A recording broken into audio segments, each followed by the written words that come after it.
이란 전쟁 상황부터 살펴보겠습니다. 트럼프 대통령이 중동 동맹국의 요청으로 내일로 계획했던 이란에 대한 공격의 이 부분에 대한 보류를 지시했다고 밝혔습니다. 하지만 이란이 합의를 하지 않는다면 전면적이고 대규모 공격에 나설 거라고 경고했는데요. 워싱턴 연결해 보겠습니다. 홍상희 특파원, 트럼프 대통령이 대이란 공격 재개 보류를 명령했다고 말했다고요?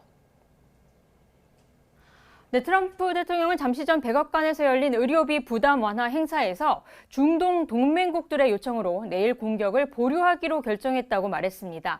카타르와 사우디아라비아, 아랍에미리트 정상들이 협상이 진지하게 진행 중이라면서 2, 3일 정도 짧은 기간 동안 공격 보류를 요청해 왔고 자신이 받아들였다는 겁니다.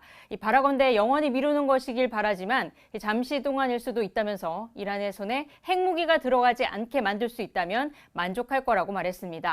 그러면서도 수용 가능한 합의를 하지 않을 경우 헤그세스 미 국방장관과 케인 합참의장에 전면적이고 대규모의 공격 준비를 하라고 지시했다고 경고하기도 했습니다. 트럼프 대통령은 오늘 앞서 뉴욕 포스트와의 인터뷰에서 이란이 전달한 종전안에 실망감을 보이면서 이란에 어떤 양보도 하지 않겠다는 말도 했는데요. 이란은 곧 무슨 일이 일어날지 알고 있을 거라며 공격 재개 가능성도 시사했습니다. 앞서 중국 방문 뒤 귀국길에서도 이란을 향해 서둘러 움직이지 않으면 아무것도 남지 않게 될 거라고 경고하기도 했죠. 당시 트럼프 대통령의 발언 들어보시겠습니다. We've wiped out their armed forces, essentially. We may have to do a little cleanup work because we had a little month-long ceasefire, I guess you'd call it, but we have a blockade that's so effective. 악시오스도 이란의 종전안에 우라늄 농축 중단이나 반출에 대한 약속이 포함되지 않아서 백악관이 불충분하다고 판단했다고 보도하기도 했습니다. 이란은 파키스탄을 통한 협상은 계속되고 있다면서도 미국의 군사 공격에도 대응할 준비가 돼 있다고 밝혔는데요. 이 발언도 들어보시죠. ما در عین اینکه همه تحرکات رو رصد می‌کنیم حتما برای هر رویدادی برای هر احتمالی آماده هستیم در میز مذاکره فارغ از این تهدیدها متمرکز بر منافع ملت ایران کار خودمون رو پیش میبریم. 네, 트럼프 대통령이 공격 보류에 나섰다는 건데요. 이거는 미국 내 여론 악화도 염두에 둔 결심으로 보입니다. 새 여론조사 결과도 나왔죠? 네, 그렇습니다. 뉴욕타임스와 시에나 대학이 지난주 실시한 여론조사 결과 트럼프 대통령의 국정 지지율 37%로 이 기관의 조사 기준으로는 재입권 이후 가장 낮게 나타났습니다.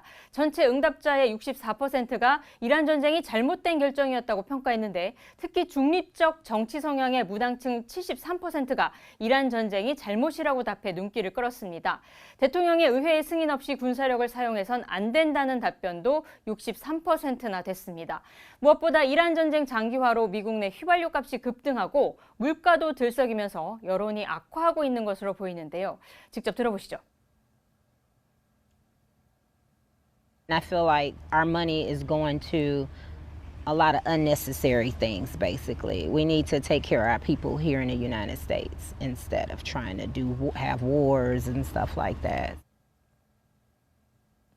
지금 미국 경제 상황이 나쁘다는 응답도 49%, 좋다는 반응은 18%에 머물렀습니다. 만약 오늘 중간 선거를 한다면 어느 정당을 지지하겠느냐는 질문에 응답자의 50%가 민주당을, 39%만이 공화당을 지지하겠다고 답했습니다. 네, 미국 재무부가 국제 유가를 안정시키기 위한 조치도 내놨다고요? 네, 미 재무부는 에너지 취약 국가들이 해상에 발이 묶인 러시아산 원유를 한 달 동안 구매할 수 있도록 허가하겠다고 밝혔습니다.